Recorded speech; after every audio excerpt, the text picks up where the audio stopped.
Hello friends, हाय, good evening, नमस्कार।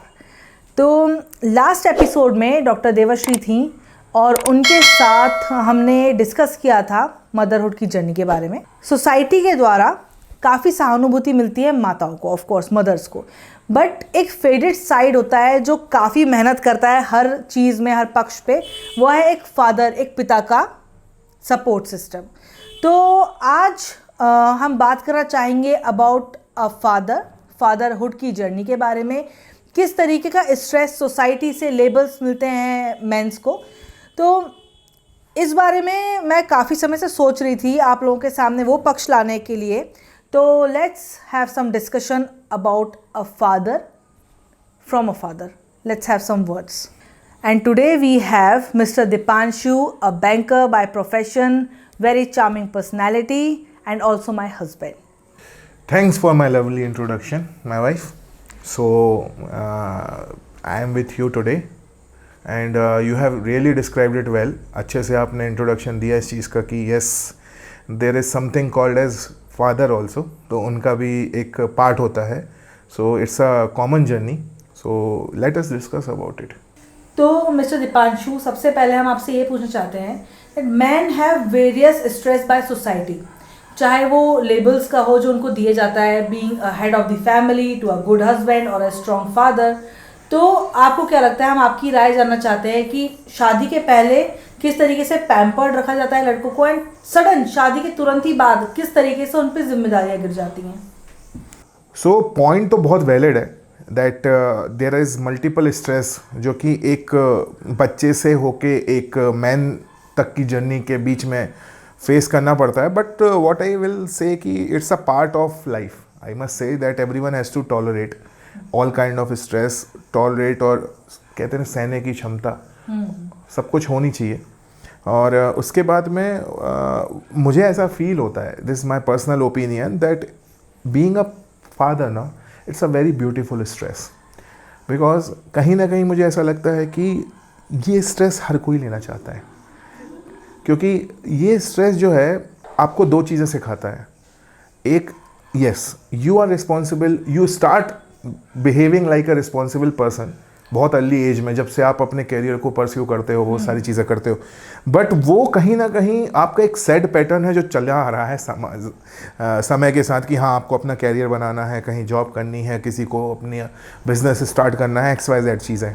But जैसे ही वो चीज़ फादरहुड में कन्वर्ट होती है तो वो एक पर्सनल इमोशन निकल के आता है कि यस यार, there is something that apart from developing my self, developing my family, I have to develop this kid. New छोटे-छोटे humans means whatever we will shape, that will come out, because it is not only the responsibility to limited to family। मतलब इनकी responsibility से family तक limited नहीं है कि हम उनको जो रेस कर रहे हैं उसका बहुत बड़ा पार्ट ये है कि how we are raising, because they are going to be the part of society. So किस तरीके से वो वो, क्योंकि जब वो बड़े होंगे तो कहीं ना कहीं वो इस सोसाइटी का पार्ट बनेंगे। तो इस सोसाइटी में जो चैलेंजेस हैं और इस सोसाइटी को किस तरीके से वो लीड करते हैं, तो ये सारी चीज़ों को शेप करना, ये सारा रिस्पॉन्सिबिलिटी और स्ट्रेस का पार्ट है जो अपने आप आता है। Being a father, I must say कि ये चीज़ सबसे पहले आती है कि हाउ, क्योंकि मदर का एक अलग सिनारियो, मदर का है कि मदर थोड़ी सी पैम्पर्ड करती है बच्चों को, क्योंकि ज़्यादा टाइम स्पेंड करती है। फादर को उतना मौका नहीं मिलता टाइम स्पेंड करने का, because father must be out for अलग अलग चीज़ें काम के कारण। जितना भी लिमिटेड टाइम मिलता है ना, तो father wants to give his more than 100%, कि मोर देन 100% नॉट ओनली कि हाँ हमको सिर्फ उनको डेवलप करना है या बड़ा करना है, इट इज़ समथिंग कि हमको उनको उनके अंदर एक इमोशंस को लेके आगे बढ़ना है। और कोशिश यही रहती है कि जैसे हम we are a proud parent of triplet. तो हमारे साथ तो ऐसा है कि means luckily we have our parents with us. तो आपके पेरेंट, मेरे पेरेंट, हमारे पेरेंट्स हैं। सो उनको वो एक इनपुट और मिल रहा है जो एक दादा दादी नानी वाला जो इनपुट होता है, सो वो भी है। बट आई मस्ट से कि लाइफ कम्प्लीटली चेंज हो जाती है और ये बहुत ही ब्यूटीफुल स्ट्रेस है। और बिल्कुल पॉजिटिवली इसको मैं तो बहुत, मुझे तो मेरे ख्याल से जो मैं फील करता हूँ सारे फादर वही फील करते होंगे कि yes, it's a beautiful emotion, it's a beautiful एहसास, जिसको हम एहसास बोलते हैं। और साथ में कहीं ना कहीं जो स्ट्रेस रिलीवर है, मुझे तो ये लगता है। हम इसको स्ट्रेस ना बोल के, जैसे ही हम काम से आते हैं देखते हैं मूड आपका एकदम से चेंज हो जाता है, सारी चीज़ें आप भूल जाते हो, ठीक है। And for your question about responsibilities and society, देखिए first you have to understand that there are various stages. You are more responsible towards your kids because आप लेके आए हो उनको इस दुनिया में, तो पहले आप उनके लिए रिस्पॉन्सिबल हो, फिर आप अपनी फैमिली के रिस्पॉन्सिबल हो बिकॉज आपकी वाइफ उसको ग्रो कर रही है। तो आप अपनी वाइफ के लिए, आपको हर किसी को ना अपनी वाइफ के लिए बहुत थैंकफुल रहना चाहिए बिकॉज जो वाइफ है ना वो बहुत मेजर पार्ट प्ले करती हैं आपकी फैमिली को बनाने का। तो आई थिंक लड़के बोलते नहीं हैं बट लड़के थैंकफुल होते हैं एंड इक्वली रिस्पेक्ट भी उतनी ही करते हैं। सो ऑब्वियसली मतलब फैमिली तभी बनती है जब उसका पार्ट वाइफ और बच्चे बनते हैं, वरना लड़के तो क्या है, ठीक है। सो यस, रिस्पॉन्सिबिलिटीज़ आती हैं, रिस्पॉन्सिबिलिटीज़ हैंडल करना चाहिए, पॉजिटिवली करना चाहिए। एंड मेजॉरिटी जो है वो है कि जो पहला चेंज आता है वो ये आता है कि आपके पीछे में एक बैकग्राउंड में एक थिंकिंग चलती रहती है कि like somebody is there for you. तो जैसे कि आज का एपिसोड मेरी तरफ से तो फादर्स के लिए ही डेडिकेटेड है। तो जैसे कि जस्ट अभी आपने बोला कि लड़के तो क्या ही हैं, फैमिली तभी बनती है जब बीवी और बच्चे आते हैं, तो ऐसा बिल्कुल भी नहीं है। मुझको लगता है कि हमेशा यही हम गलती करते हैं, सोसाइटी यही गलती करती है कि लड़कों को उस लेवल का रिस्पेक्ट वो नहीं देते हैं, ना उन पर दया आती है किसी को, ना कुछ। बट नहीं, आप लोग भी बहुत मेजर पार्ट प्ले करते हैं ऑफ कोर्स, क्योंकि अगर एक लड़का उस फैमिली की, उस लड़की की केयर नहीं करेगा तो फैमिली कैसे भी नहीं बन सकती है। और मुझे ये भी लगता है कि आज के टाइम पे जैसे बीइंग अ न्यूक्लियर फैमिली का जो ट्रेंड बढ़ते जा रहा है, काम दोनों में ही डिवाइडेड है, लाइक हस्बैंड भी जॉब करता है या काम करता है, वाइफ भी इक्वली कहीं बाहर काम करती है, जॉब करती। तो इस सिनारियो में क्या होता है कि मोस्टली टेक केयर करने के लिए बच्चों का डे बोर्डिंग हो गया, या बच्चों का स्कूल हो गया, या बच्चों का जो भी है, नैनीज़ हो गई, छोटे हैं तो नैनीज़ हैं, बड़े हैं तो स्कूल है, प्ले स्कूल्स है।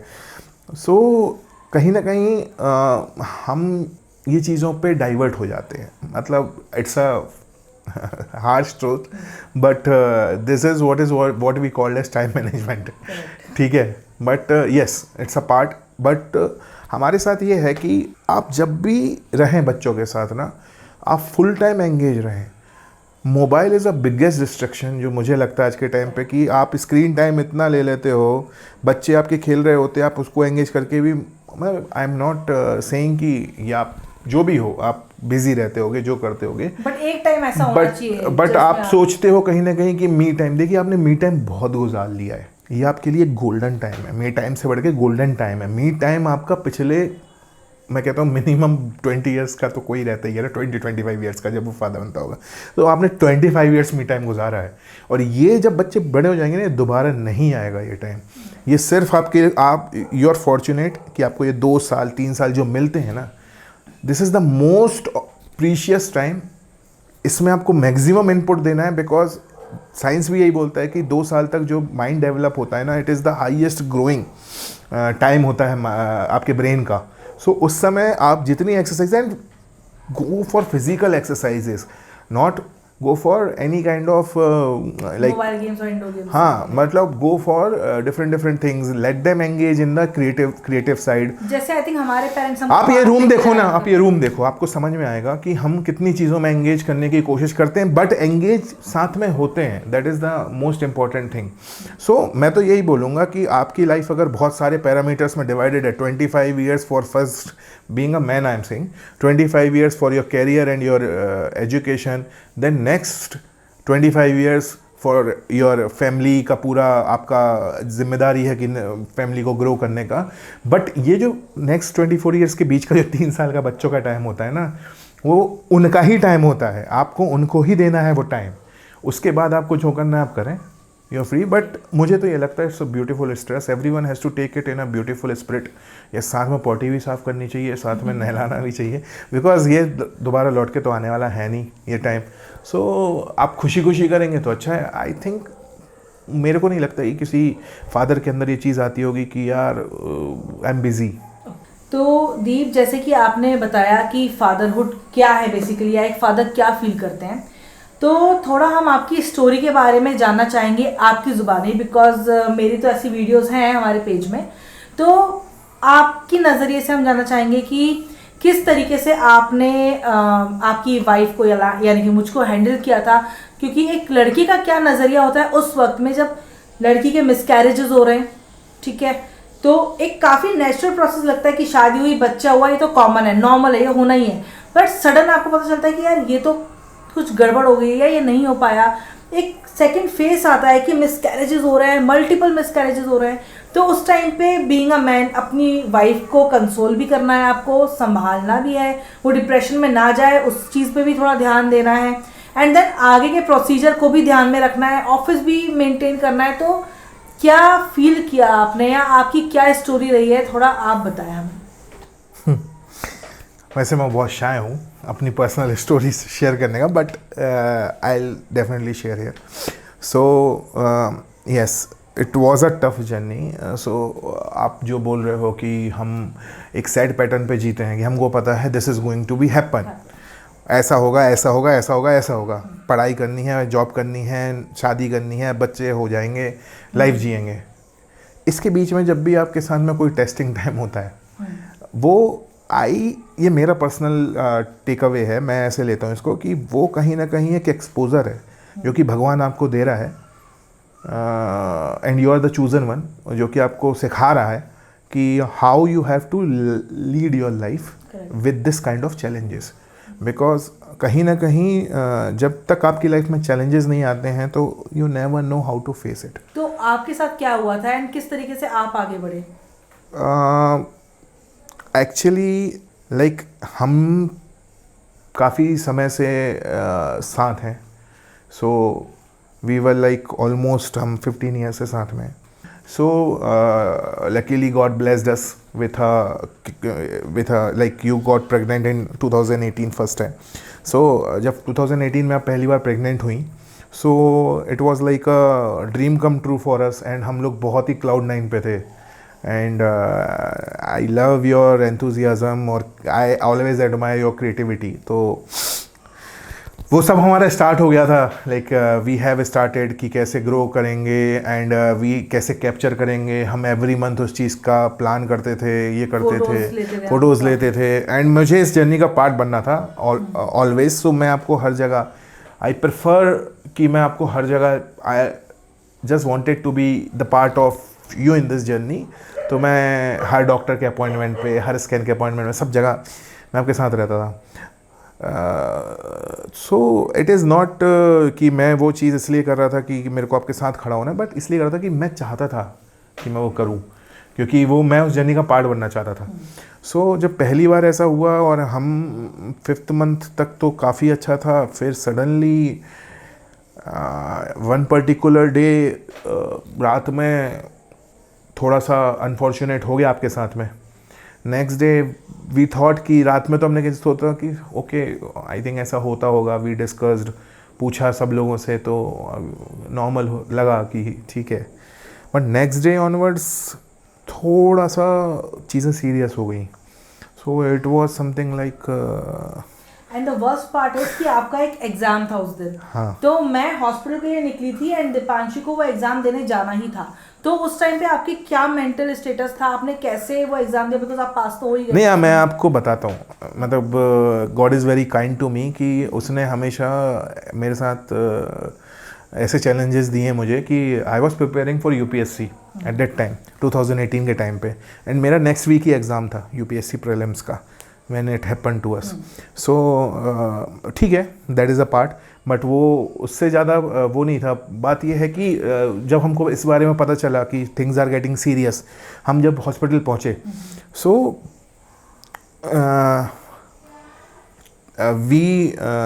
हमको मैम ने सीधा बोला कि शायद नहीं बच पाएंगी, है मतलब we have to means almost deliver करना पड़ेगा ऐसा। सो हमने पूछा कि इज़ देयर एनी पॉसिबिलिटी कि इस चीज़ को आगे बढ़ाया जा सकता है, तो उनका था कि like it is a very pre term delivery, so possible नहीं है। सो हमने भी सोचा कि चलो ऑप्शन तो कुछ था नहीं हमारे पास में, तो भगवान की मर्ज़ी मान के हमने इस चीज़ को कंटिन्यू किया। Being a boy you ask me ना कि क्या होता है, तो मैं वही बात करता हूँ कि लाइफ का एक फेस जो चलता रहता है आपको पता नहीं चलता। मैंने कभी भी लाइफ में pampered, yes I was pampered, मैंने कभी भी डेथ नहीं देखी थी। डेथ इन द सेंस कि मैंने कभी भी I have never went to any cremation, मतलब मैं कभी गया ही नहीं हूँ आज तक, मैंने फेस नहीं किया है वो चीज़। सो फर्स्ट टाइम जो फेस किया वो यही फेस किया। सो फेस करने के बाद ऐसा हुआ कि मेरे हाथ में कुछ आया एंड यस वो टफ होता है। जो सोचते हैं कि एक्चुअली मेरे को वो भी दिख रहा था कि हाउ आप कैसे वहाँ पे बेड पे हो and what is your condition, है ना। सो वो थिंकिंग भी एक चलती रहती है कि आपको पॉजिटिव भी रखना है। और सामने हाथ में, मेरे हाथ में था जो था जिसका मेरे को क्रिमेशन करना था जाके। तो मतलब दीपांशु की डॉटर थी वो बेसिकली। हाँ। तो ये this is the toughest part जो मैं हमेशा मेंशन भी करती हूँ कि लड़की तो वहाँ पे रह जाती है। I was in the hospital, fine, it was very tough, but जो लड़कों को फेस करना पड़ता है ये मुझको लगता है टफेस्ट है। तो वो काफ़ी इमोशनल बात है ये एक्चुअली मैं वही बोलता हूँ कि this is the journey from being a boy to a man. ये शायद वो जर्नी है। सो यहाँ पे क्या होता है कि एक रोल होता है आपका कि you not only have to take care of these things जो कि आपने कभी फेस नहीं करी हैं, जो कि आप फेस कर रहे हो, साथ में आपको अपनी फैमिली को भी आगे लेके चलना है। सो यस ये मिसकैरेजेस फर्स्ट टाइम हुए तो वो इमोशन बहुत ही ज़्यादा टफ था, वो टाइम टफ था and you were completely lost eight that time. So I try to console you, मैं वो कोशिश आपको हमेशा किया पॉजिटिव रखने का। बट आपको कौन कंसोल कर पाया?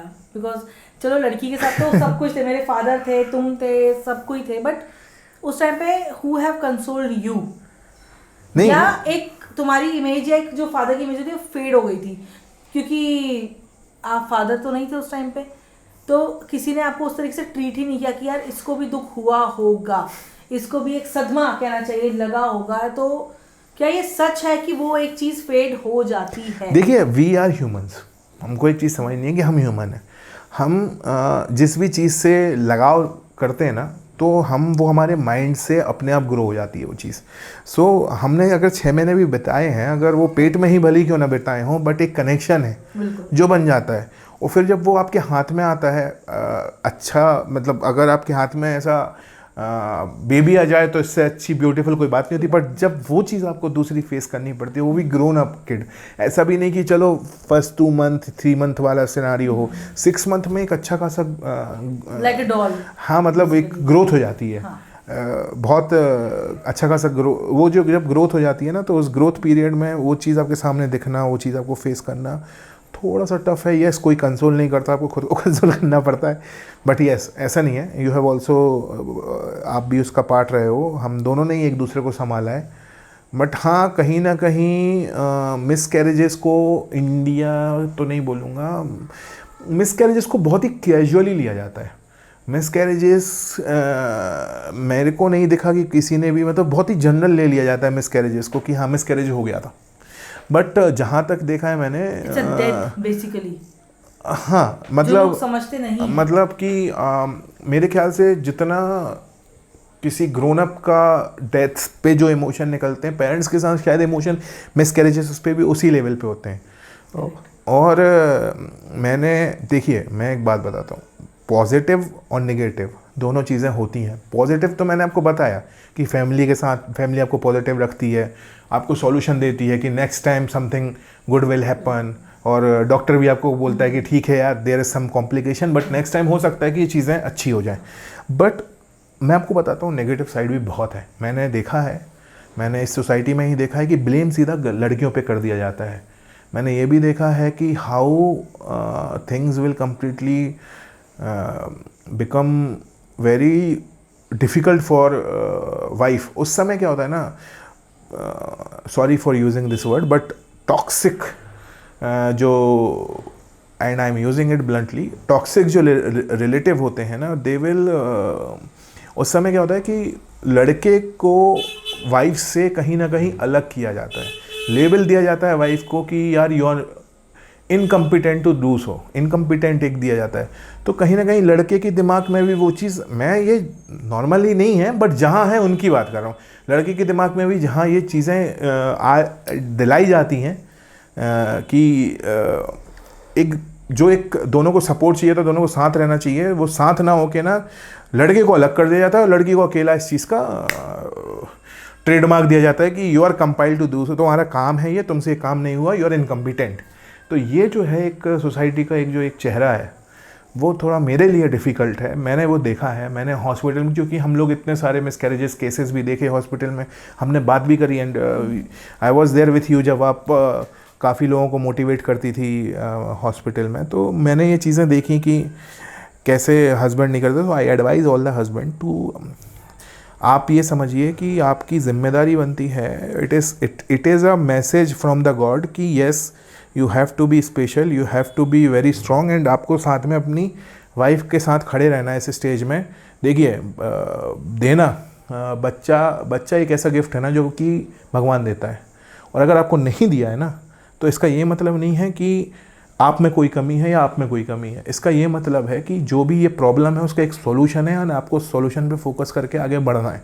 तो इंस्टेड ऑफ कि आप प्रॉब्लम में अटके रहो, इंस्टेड ऑफ कि आप सिर्फ इस पर डिस्कशन करते रहो कि ये करेंगे वो करेंगे, ये इसकी गलती ये उसकी गलती, ये सारे आर्ग्यूमेंट का कोई सेंस नहीं है।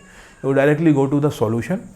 तो साइंस ने काफ़ी तरक्की कर ली है और there are multiple solutions, but जहाँ तक है कि everyone should have that courage कि आपको सॉल्यूशन की तरफ बढ़ना है एंड आपको सॉल्यूशन। देखिए, let me tell you a very good example of a society, what society is. Accountability जो होनी चाहिए ना, वो सबसे पहले आपकी होनी चाहिए आपकी फैमिली को, उसके बाद आपकी अकाउंटेबिलिटी बनती है आपके पेरेंट्स के लिए, उसके बाद आपकी अकाउंटेबिलिटी आपकी जो बनती है वो बनती है सोसाइटी के लिए। So why I am saying so, reason being, क्योंकि अगर आप नहीं खड़े हो ना अपनी फैमिली के साथ तो आप उतने स्ट्रांग नहीं हो। सिंपल सा मेरा फंडा ये है कि अगर आप में सॉल्यूशन सोसाइटी को देख के अगर आप सॉल्यूशन लेते हो, so boss let the society decide your each house hold decision. आप सोसाइटी पे बढ़िया वोट करो, सोशल मीडिया में डालिए कुछ भी, वोट करवाइए और एक एक डिसीजन लीजिए। और अगर आपके अंदर वो करेज है तो करिए, और नहीं है तो फिर आप कोई भी डिसीजन जो आपकी फैमिली को लेकर लेते हो तो आप सोसाइटी की तरफ मत देखिए। अगर आप कोई डिसीजन ले रहे हो so you should back by decision, you should back your self from that decision. और सबसे बड़ी चीज़, आपको अपने ऊपर वो कॉन्फिडेंस होना चाहिए। So I will say to everyone जो इस प्रॉब्लम से जूझ रहे हैं, मिसकैरेज वाली प्रॉब्लम से जूझ रहे हैं, मेरा उनसे ये कहना है कि आप सॉल्यूशन की तरफ आगे जाइए। और जो हमने फेस किया है, हमने सॉल्यूशन को तो निकाला ही, बट हम एक चीज़ बोलते हैं कि हमने देखा है हमारे साथ लोगों ने, एज बहुत लोगों की बड़ी है सॉल्यूशन के बारे में या सॉल्यूशन तक पहुंचने, वो मतलब उनने काफ़ी मैं कहता हूँ डिकेड निकाल दिए, 10-15 साल निकाल दिए सॉल्यूशन पे आने के लिए, सिर्फ ट्राई करने के लिए। Why you are punishing yourself so much? Why? God has some other plans for you ना। सो जस्ट भगवान ने जो आपको दिया हुआ है आप उसमें खुश रहो, और आप उस चीज़ का हो सकता है you can set an example for something else, है ना। सो हो सकता है आप उसके पार्ट ही नहीं हो, जो एक कॉमन पैटर्न होता है लाइफ का, उसके आप शायद पार्ट नहीं हो। सो आप अगर किसी और चीज़ के पार्ट हो तो एंजॉय करो उस चीज़ को, आगे बढ़ो, उस सॉल्यूशन पे खड़े रहो कॉन्फिडेंस के साथ। सो ये सबसे बड़ा रोल है जो कि एक फादर को प्ले करना पड़ता है, जो कि एक मैन को प्ले करना पड़ता है। आप जब मिलके कोई डिसीजन लेते हो डेफिनेटली अच्छा होता है। अपने डिसीजन को बैक करो, कॉन्फिडेंस रखो, आगे बढ़ो। तो जैसे कि आपने मेंशन भी किया कि जब हम हॉस्पिटल्स जाते थे तो हमें कई ऐसे पेशेंट्स मिलते थे जो वाइफ्स कहती थी कि किस तरीके से उनको घर में प्रताड़ित किया जा रहा है कहीं ना कहीं, या हस्बैंड उनका साथ नहीं दे रहा है। तो मैं यहाँ पर ये पूछना चाहूँगी या हम सबको बताना चाहेंगे कि किस तरीके से स्ट्रांगली आपने सरोगेसी जैसे प्रोसेस पे अपनी वाइफ का साथ दिया, एंड आपके सपोर्ट के बिना तो ऑब्वियसली नहीं हो पाता, तो किस तरीके से हम इसमें आगे बढ़े, and the message to the people जो इस चीज़ को फेस कर रहे हैं, जो प्रॉब्लम फेस कर रहे हैं, तो क्या पॉजिटिविटी आप उनको देना चाहेंगे किस तरीके से स्ट्रांगली वो आगे बढ़े, let it be adoption, surrogacy या जो भी। हाँ, so I was saying about the science कि साइंस बहुत आगे आ चुका है इन सब चीज़ों में, and perception of the society जो है वो काफ़ी डिफरेंट है इन प्रोसीजर्स को लेके। सो ये प्रोसीजर्स जो हैं ये प्रोसीजर्स इसलिए बनाई गई हैं कि जिनको ये कॉम्प्लिकेशंस हैं, जो ये चीज़ें नहीं कर पा रहे हैं, उनके लिए एक ऑप्शन है, जो कि मैं मानता हूँ कि बहुत बड़ा एक अचीवमेंट है साइंस का। सच में कि साइंस इस पोजीशन पे आई है, साइंस इस जगह पे आके खड़ी हो गई है कि कई लोगों को वो खुशियाँ दे रही है जो खुशियाँ वो काफ़ी सालों से ढूंढ रहे हैं। सो एडॉप्शन आप इसमें मत डालिए, क्योंकि एडॉप्शन एक ऐसी चीज़ है ना, it should not be imposed only on them कि it should not be imposed, मतलब मैं इंग्लिश में नहीं बोलूँगा, ये उन पे नहीं थोपना चाहिए जिनके बच्चे नहीं हो रहे हैं। Adoption is a good deed, ये एक अच्छी चीज़ है जो कि जिसके भी मन में आए, जिसको भी ये लगे कि मुझे एडॉप्शन करना चाहिए, उनको डेफिनेटली उस चीज़ के लिए जाना चाहिए, रिस्पेक्टिव ऑफ कि वो किस स्टेज में है लाइफ के, उनके पास बच्चे हैं, उनके पास बच्चे नहीं हैं। I have also seen single parent जो एडॉप्शन कर लेते हैं, मैंने ऐसे भी इवन लड़के भी देखे हैं जो एडॉप्शन करते हैं। So it should not imposed, पहली चीज़। Adoption is open for everyone. Yes, I must say कि yes, it's a tough journey. कोई भी प्रोसीजर हो, मैं ये बोलता हूँ, जो नेचुरल प्रोसीजर के साथ में अदर देन नेचुरल प्रोसीजर है वो टफ़ है। टफ़ इसलिए है क्योंकि उसमें एक तो ये है कि आपको डिसीजन मिलके लेना है, and you should have a bond like that, कि मिलके एक अच्छा बॉन्ड होना चाहिए कि आप हर ये आपका डिसीजन है तो आपको इसको किस तरीके से बैक करना है। तो पहली चीज़ तो ये कि अदर देन नेचुरल आप जो भी प्रोसेस लेते हैं, या IVF पे जाते हैं, आप सरोगेसी में जाते हैं, या XYZ जो भी प्रोसीजर लेते हैं, you should have that courage, you should have that confidence. और पहले आप एक दूसरे को स्ट्रॉन्ग बनाइए, उसके बाद में फिर आप अकाउंटेबल हैं सोसाइटी के लिए, और आप उसके बाद कुछ भी आप जो भी चीज़ें आप कन्वे करना चाहते हो, जो भी चीज़ें आप बोलना चाहते हो, वो सेकेंडरी हो जाती हैं। पहले ये आपके लिए या आपकी फैमिली के लिए, आप दोनों के लिए। So thank you so much Deepanshu, आपने अपने थॉट्स हमारे साथ शेयर किए, and luckily now you have 3 babies, तो enjoy your fatherhood, and thank you so much for being with us.